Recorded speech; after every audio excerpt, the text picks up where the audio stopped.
ایک بار حضرت صلی اللہ علیہ وسلم لوگوں میں بیٹھے ہوئے ان سے باتیں کر رہے تھے۔ اتنے میں ایک دیہاتی آپ کے پاس آیا اور پوچھنے لگا کہ قیامت کب آئے گی۔ آپ صلی اللہ علیہ وسلم اپنی گفتگو میں مصروف رہے۔ بعض لوگ جو مجلس میں تھے کہنے لگے، آپ صلی اللہ علیہ وسلم نے دیہاتی کی بات سنی لیکن پسند نہیں کی، اور بعض کہنے لگے کہ نہیں، بلکہ آپ نے اس کی بات سنی ہی نہیں۔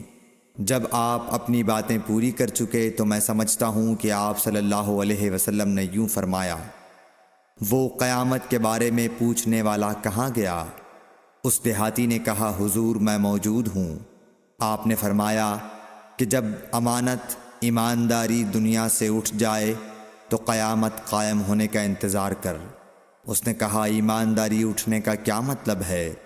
آپ صلی اللہ علیہ وسلم نے فرمایا کہ جب حکومت کے کاروبار نالائق لوگوں کو سونپ دیے جائیں تو قیامت کا انتظار کر۔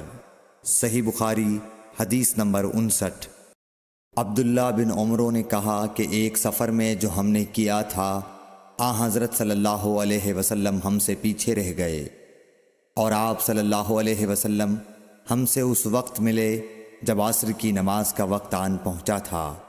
ہم جلدی جلدی وضو کر رہے تھے، پس پاؤں کو خوب دھونے کے بدل ہم یوں ہی سا دھو رہے تھے۔ یہ حال دیکھ کر آپ صلی اللہ علیہ وسلم نے بلند آواز سے پکارا، دیکھو ایڑیوں کی خرابی دوزخ سے ہونے والی ہے۔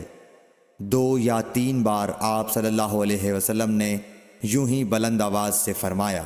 صحیح بخاری حدیث نمبر 60۔ حضرت صلی اللہ علیہ وسلم نے فرمایا، درختوں میں ایک درخت ایسا ہے کہ اس کے پتے نہیں جھڑتے، اور مسلمان کی مثال اسی درخت کی سی ہے، بتاؤ وہ کون سا درخت ہے؟ یہ سن کر لوگوں کا خیال جنگل کی طرف دوڑا۔ عبداللہ رضی اللہ تعالی عنہ نے کہا، میرے دل میں آیا کہ وہ کھجور کا درخت ہے، مگر میں اپنی کمسنی کی شرم سے نہ بولا۔ آخر صحابہ نے حضرت صلی اللہ علیہ وسلم سے پوچھا کہ وہ کون سا درخت ہے؟ آپ نے فرمایا، وہ کھجور کا درخت ہے۔ صحیح بخاری حدیث نمبر 61۔ حضرت صلی اللہ علیہ وسلم نے فرمایا، درختوں میں سے ایک درخت ایسا ہے کہ اس کے پتے نہیں جھڑتے، اور مسلمان کی بھی یہی مثال ہے، بتلاؤ وہ کون سا درخت ہے؟ یہ سن کر لوگوں کے خیالات جنگل کے درختوں میں چلے گئے۔ عبداللہ نے کہا کہ میرے دل میں آیا کہ بتلا دوں کہ وہ کھجور کا درخت ہے، لیکن وہاں بہت بزرگ موجود تھے، اس لیے مجھ کو شرم آئی۔ آخر صحابہ نے عرض کیا، یا رسول اللہ، آپ ہی بیان فرما دیجئے۔ آپ صلی اللہ علیہ وسلم نے بتلایا کہ وہ کھجور کا درخت ہے۔ صحیح بخاری حدیث نمبر 62۔ حضرت صلی اللہ علیہ وآلہ وسلم ایک بار مسجد میں بیٹھے ہوئے تھے۔ اتنے میں ایک شخص اونٹ پر سوار ہو کر آیا اور اونٹ کو مسجد میں بٹھا کر باندھ دیا۔ پھر پوچھنے لگا، بھائیو تم لوگوں میں محمد کون سے ہیں؟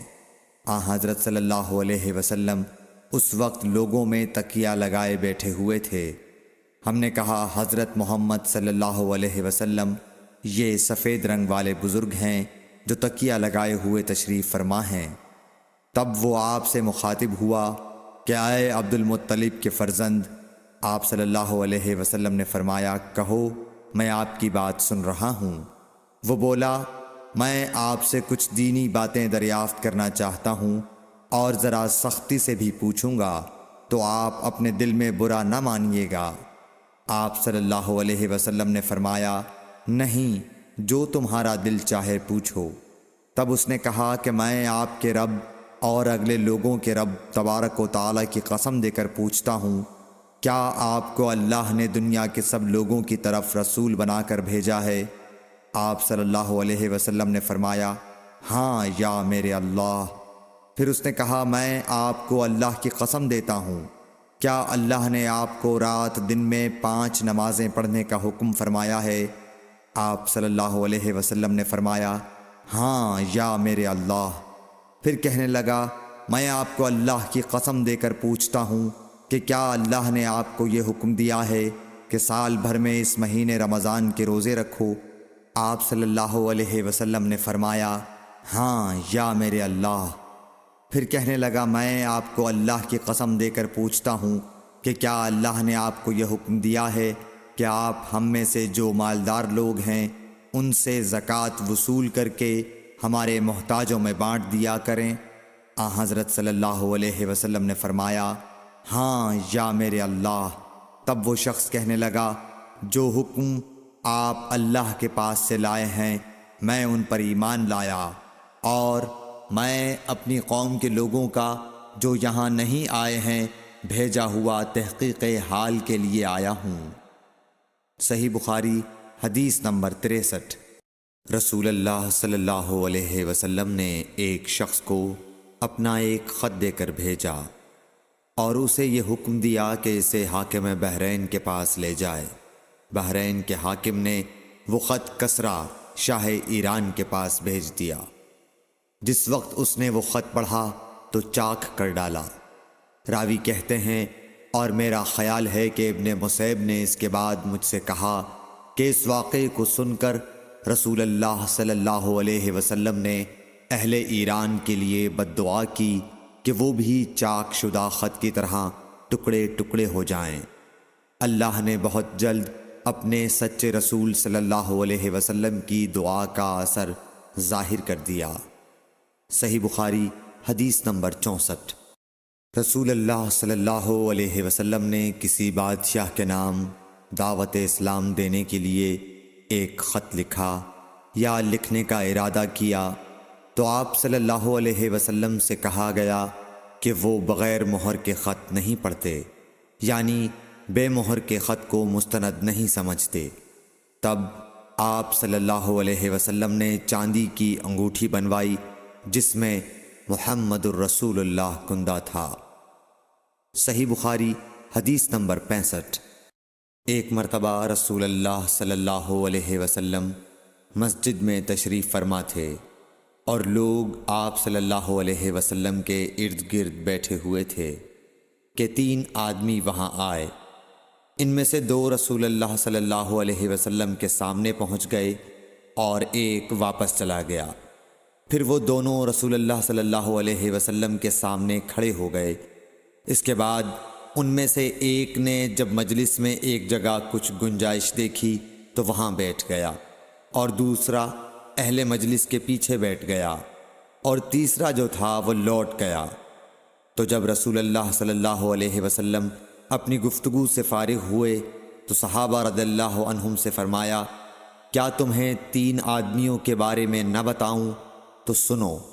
ان میں سے ایک نے اللہ سے پناہ چاہی، اللہ نے اسے پناہ دی، اور دوسرے کو شرم آئی تو اللہ بھی اس سے شرمایا کہ اسے بھی بخش دیا، اور تیسرے شخص نے منہ موڑا، اللہ نے بھی اس سے منہ موڑ لیا۔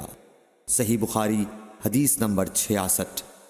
رسول اللہ صلی اللہ علیہ وسلم اپنے اونٹ پر بیٹھے ہوئے تھے اور ایک شخص نے اس کی نکیل تھام رکھی تھی۔ آپ صلی اللہ علیہ وسلم نے پوچھا، آج یہ کون سا دن ہے؟ ہم خاموش رہے حتیٰ کہ ہم سمجھے کہ آج کے دن کا آپ کوئی دوسرا نام اس کے نام کے علاوہ تجویز فرمائیں گے۔ پھر آپ صلی اللہ علیہ وسلم نے فرمایا، کیا آج قربانی کا دن نہیں ہے؟ ہم نے عرض کیا، بے شک۔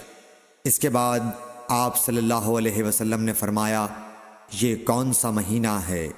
ہم اس پر بھی خاموش رہے اور یہی سمجھے کہ اس مہینے کا بھی آپ اس کے نام کے علاوہ کوئی دوسرا نام تجویز فرمائیں گے۔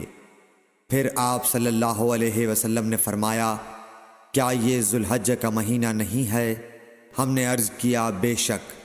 آپ صلی اللہ علیہ وسلم نے فرمایا، تو یقیناً تمہاری جانیں اور تمہارے مال اور تمہاری آبرو تمہارے درمیان اسی طرح حرام ہیں جس طرح آج کے دن کی حرمت تمہارے اس مہینے اور اس شہر میں ہے۔ پس جو شخص حاضر ہے اسے چاہیے کہ غائب کو یہ بات پہنچا دے، کیونکہ ایسا ممکن ہے کہ جو شخص یہاں موجود ہے وہ ایسے شخص کو یہ خبر پہنچائے جو اس سے زیادہ یاد رکھنے والا ہو۔ صحیح بخاری حدیث نمبر 67۔ رسول اللہ صلی اللہ علیہ وسلم نے ہمیں نصیحت فرمانے کے لیے کچھ دن مقرر کر دیے تھے، اس ڈر سے کہ کہیں ہم کبھی دخاطر نہ ہو جائیں۔ صحیح بخاری حدیث نمبر 68۔ آپ صلی اللہ علیہ وآلہ وسلم نے فرمایا، آسانی کرو اور سختی نہ کرو، اور خوش کرو اور نفرت نہ دلاؤ۔ صحیح بخاری حدیث نمبر 69۔ عبداللہ ابن مسعود ہر جمعرات کے دن لوگوں کو وعظ سنایا کرتے تھے۔ ایک آدمی نے ان سے کہا، اے ابو عبد الرحمن، میں چاہتا ہوں کہ تم ہمیں ہر روز وعظ سنایا کرو۔ انہوں نے فرمایا، تو سن لو کہ مجھے اس امر سے کوئی چیز مانع ہے تو یہ کہ میں یہ بات پسند نہیں کرتا کہ کہیں تم تنگ نہ ہو جاؤ، اور میں وعظ میں تمہاری فرصت کا وقت تلاش کیا کرتا ہوں، جیسا کہ رسول اللہ صلی اللہ علیہ وسلم اس خیال سے کہ ہم کبھی دخاطر نہ ہو جائیں وعظ کے لیے ہمارے اوقات فرصت کا خیال رکھتے تھے۔ صحیح بخاری حدیث نمبر 70۔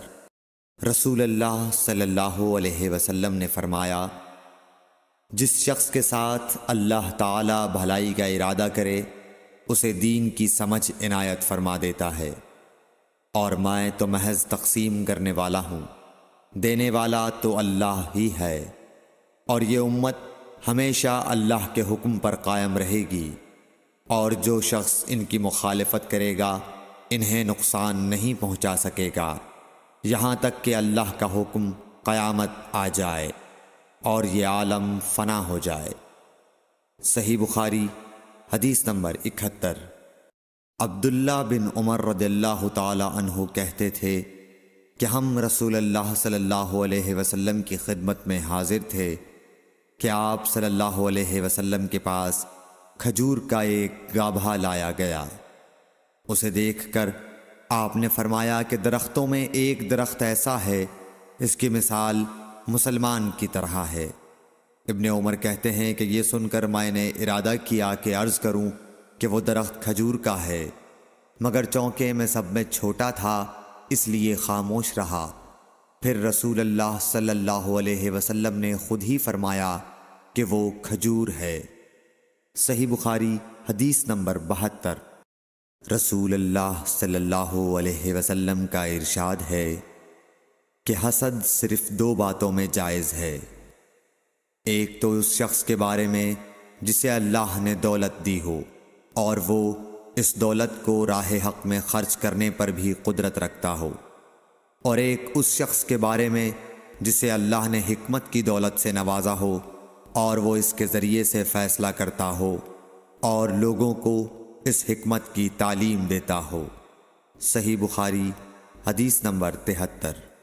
رسول اللہ صلی اللہ علیہ وآلہ وسلم نے فرمایا، ایک دن حضرت موسیٰ علیہ السلام بنی اسرائیل کی ایک جماعت میں بیٹھے ہوئے تھے کہ اتنے میں ایک شخص آیا اور اس نے آپ سے پوچھا، کیا آپ جانتے ہیں کہ دنیا میں کوئی آپ سے بڑھ کر عالم موجود ہے؟